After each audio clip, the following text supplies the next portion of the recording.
Hello viewers. तो आज हम सीखेंगे कुछ वर्ड्स के मीनिंग्स एंड उनका सिनोनिम्स क्या होता है, उसका एंटोनिम्स क्या होता है, तो वो आज हम सीखेंगे। तो मैंने यहाँ पे कुछ सिनोनिम्स एंड एंटोनिम्स मैंने नोट्स करके रखा, जैसा कि आप देख सकते हैं।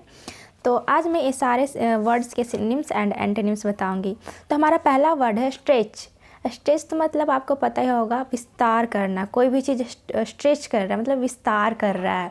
फॉर एग्जांपल आप रबड़ की ही बात कर लो, तो रबड़ छोटा सा होता है, जैसे ही आप उसको स्ट्रेच करते हो, उसको उसे फोर्स डाल के उसको स्ट्रेच करते हो तो फैल जाता है, मतलब वो एक्सटेंड हो जाता है। तो अगर इसके हम सिनोनिम्स की बात करें तो सिनोनिम्स इसका एक्सटेंड हो जाएगा। मतलब स्ट्रेच मतलब एक्सटेंड हो गया है, वो आगे उसका विस्तार हो गया है। और अगर हम इसका एंटोनिम्स की बात करें तो एंटोनिम्स इसका हो जाएगा कंप्रेस। उसको रबड़ को अगर आप वापस से छोड़ दोगे तो वापस से अपने पोजीशन पे आ जाता है, मतलब वो कंप्रेस हो जाता है। तो इसका सिनोनिम्स हो जाएगा, सिनोनिम्स एंड एंटोनिम्स हो जाएगा इसका compress, extend and compress. Let's move today second word, that is regret. Regret means होता है अफसोस करना। मतलब कि कोई भी बात आपने कर लिया, फिर बाद में आपको अफसोस हो रहा है कि मैंने ये बात क्यों की, मुझे नहीं करनी चाहिए थी। मतलब आपको रिग्रेट फील होता है, अफसोस आप करते हो उस बात पे। तो अगर हम इसका सिनोनिम्स की बात करें तो सिनोनिम्स का हो जाएगा रिपेंट। रिपेंट का मतलब भी होता है पछताना, अफसोस करना। तो इसका हो जाएगा सिनोनिम्स। और अगर हम एंटोनिम्स की बात करें तो एंटोनिम्स इसका हो जाएगा सेटिस्फैक्शन, कंटेंटमेंट। सेटिस्फैक्शन जिसको आप कह सकते हो संतुष्ट है, मतलब अगर कोई बात वो करके आया है, कोई बंदा या फिर कोई बंदी करके आया है बात, तो वो उससे संतुष्ट है। मतलब उससे कोई भी पछतावा नहीं है। कोई भी काम किया है किसी ने तो उसको फुल संतुष्ट, फुल सेटिस्फाइड है वो अपनी बातों से, उसको कोई भी पछतावा नहीं है अपने काम पे। तो इसका एंटोनिम्स हो जाएगा satisfaction. Let's move today's third word, that is cease. Cease मतलब होता है पकड़ना। कोई भी चीज़ हो अगर आप उसको पकड़ लेते हो तो आप क्या कहते हो, मैं सीज कर लिया, मतलब पकड़ लिया है। और अगर हम इसके सिनोनिम्स की बात करें तो सिनोनिम्स इसका हो जाएगा कैच। कैच मतलब भी होता है पकड़ना ही। तो किस चीज़ को आप कैच कर लेते हो, मतलब कि कैच कर लिया, पकड़ लिया। और अगर हम इसका एंटोनिम्स की बात करें तो एंटोनिम इसका हो जाएगा रिलीज़। मतलब कि जो चीज़ आप पकड़े हो उसको आपने वापस से छोड़ दिया तो उसको क्या बोलते हो आप, रिलीज़ कर दिया है। मतलब उसको बिल्कुल छोड़ दिया है, आज़ाद कर दिया है, रिलीज़ कर दिया है। तो इसका एंटोनिम्स हो जाएगा रिलीज एंड इसका सिनोनिम्स हो जाएगा catch. Let's move today's fourth word, that is melodious.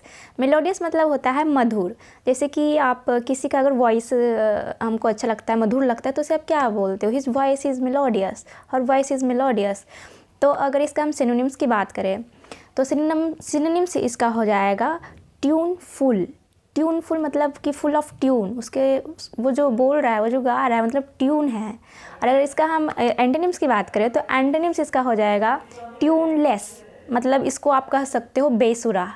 बेसुरा जिसको गाने वाने नहीं आता है वो बेसुरा गाता हो तो उससे आप बोल सकते हो tuneless. Let's move today's fifth word, that is obedient. Obedient मतलब तो आपको पता ही होगा, आज्ञाकारी। बचपन से पढ़ते आ रहे हो, ओबीडियंट स्टूडेंट है, आज्ञाकारी छात्र है या फिर आज्ञाकारी छात्रा है। तो ओबीडियंट मीन्स होता है आज्ञाकारी। अगर इसका हम सिनोनिम्स की बात करें, सिनोनिम्स का हो जाएगा डिवोटेड। डिवोटेड मतलब होता है निष्ठावान। मतलब कोई भी काम निष्ठा है उसको करने की, मतलब आज्ञा का पालन करता है वो, तो उसको भी आप आज्ञाकारी या फिर निष्ठावान उसको बोल सकते हैं। और अगर हम इसका एंटोनिम्स की बात करें तो इसका एंटोनिम्स हो जाएगा डिसओबीडियंट। मतलब कि वो आज्ञाकारी नहीं है, तो आज्ञाकारी नहीं है तो इसका एंटोनिम्स हो जाएगा disobedient. Let's move today sixth word, that is Orthodox. Orthodox means होता है परंपरागत। मतलब कि जो बहुत पहले से चली आ रही है, वो चीज़ जो पहले के ज़माने में ये चीज़ यूज़ हो जाती हैं, होती आ रही हैं, उससे बोलते हैं परंपरागत। अगर इसके हम सिनोनिम्स की बात करें तो सिनोनिम्स इसका हो जाएगा सिनोनिम्स ट्रेडिशनल। ट्रेडिशनल मतलब कि ट्रेडिशन से ही ये बना है, ट्रेडिशनल। ये इसका मतलब भी होता है जो पहले से ही चली आ रही है। जैसे आपने सुना ही होगा ट्रेडिशनल ड्रेसेस, तो ट्रेडिशनल ड्रेसेज हमारे इंडिया के क्या है, साड़ी है, सूट है, यही सब है। तो जो पहले से चली आ रही है, जो हमारे पूर्वज जो चीज़ें यूज़ कर रही थी उसे ट्रेडिशन बोलते हैं। तो अगर हम इसका एंटोनिम्स की बात करें तो एंटोनिम्स इसका हो जाएगा हेरेटिकल, अनकन्वेंशनल। अनकन्वेंशनल मीन्स हो गया अपरंपरागत, मतलब जो परंपरागत नहीं है, तो इसका एंटोनिम्स हो जाएगा हेरेटिकल या फिर आप इसको ऐसे भी बोल सकते हो unconventional. Let's move today seventh word, that is fictitious.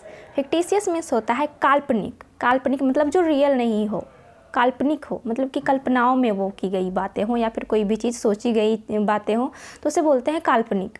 और अगर हम इसका सिनोनिम्स की बात करें तो इसको आप इमेजिनरी या फिर इसको फॉल्स भी बोल सकते हो, क्योंकि वो फॉल्स है, मतलब सच नहीं है, गलत है वो, क्योंकि जो दिमाग में सोचते हैं वो सच होते ही नहीं है हमेशा। तो इसको आप इमेजिनरी बोल सकते हो। इसका सिनोनिम्स फॉल्स या फिर इमेजिनरी आप इसे कह सकते हो। और अगर हम इसके एंटोनिम्स की बात करें तो एंटोनिम्स इसका हो जाएगा रियल। रियल इसका हो जाएगा रियल मतलब सच, वो इमेजिन से नहीं बना हुआ है, वो इमेजिनरी है नहीं है, रियल है, बिल्कुल सच है। इसको आप फैक्चुअल भी बोल सकते हो, तो इसका एंटोनिम्स फैक्चुअल हो जाएगा या फिर इसको आप रियल भी कह सकते हो। Let's move today's 8th word, that is Glee. Glee मतलब होता है आनंद, जिसको आप उल्लास भी बोल सकते हो।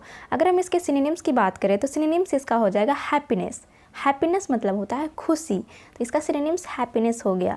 अगर हम इसका एंटोनिम्स की बात करें तो एंटोनिम्स इसका हो जाएगा वो मतलब होता है, मतलब कि वो खुशी नहीं, दुख, जिसको आप शोक भी बोल सकते हो, तो इसका एंटोनिम्स हो जाएगा वो मतलब कि शोक। Let's move today's 9th word, that is concise. Concise मतलब होता है संक्षिप्त। संक्षिप्त मतलब आपको पता ही होगा, जिसको आप समरी भी बोल सकते हो। संक्षिप्त मतलब कि बहुत कम अल्फाज में। और अगर इसका हम सिनोनिम्स की बात करें तो सिनोनिम्स इसका हो जाएगा ब्रीफ। ब्रीफ मतलब भी होता है संक्षिप्त। तो जैसे कि कोई भी क्वेश्चन रहता है तो उसमें लिखा हुआ रहता है कि आप इस क्वेश्चन को ब्रीफली एक्सप्लेन करें, मतलब ज़्यादा लंबा नहीं खींचें, उसके आंसर ज़्यादा लंबा नहीं खींचना है, मतलब छोटे से में ही अपने जो भी आपका आंसर है आपको ब्रीफली एक्सप्लेन करना है। छोटे से ही लाइंस में, छोटे से सेंटेंस में ही आपको वो सारे एक्सप्लेन करने हैं, तो उसको बोलते हैं ब्रीफली एक्सप्लेन करना उसको बोलते हैं। और अगर हम इसका एंटोनिम्स की बात करें तो एंटोनिम्स इसका हो जाएगा लेंदी।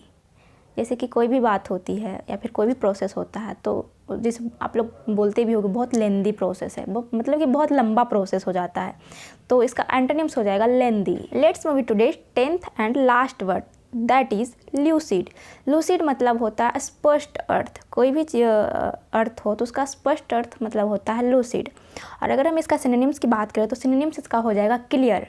क्लियर मतलब भी होता है बिल्कुल क्लियर। जैसे कोई भी बात कर रहा है और आपको समझ में नहीं आती है वो बात, तो आप क्या बोलते हो कि भाई क्लियर बात करो, मुझे समझ नहीं आ रही, मतलब स्पष्ट बातें करो, क्योंकि तुम जो बोल रहे हो मुझे समझ में नहीं आ रही है, तो उसे बोलते हैं क्लियर। और अगर हम इसका एंटोनिम्स की बात करें तो एंटोनिम्स इसका हो जाएगा कन्फ्यूजिंग, जिसको आप वेग भी बोल सकते हो। वेग या फिर कन्फ्यूजिंग मतलब कि जो भी कोई अगर बात कर रहा है, कन्फ्यूज़ कर रहा है, उसकी बातें हमें कन्फ्यूज़ कर रही हैं, तो हम उससे बोलते हैं कन्फ्यूजिंग। तो कन्फ्यूजिंग मतलब हो जाएगा, उसका एंटोनिम्स इसका कन्फ्यूजिंग हो जाएगा। तो रहने देते हैं आज इतने ही वर्ड्स के साथ, फिर मिलते हैं नेक्स्ट वीडियो में नेक्स्ट वर्ड्स के साथ। तब तक के लिए बाय व्यूअर्स।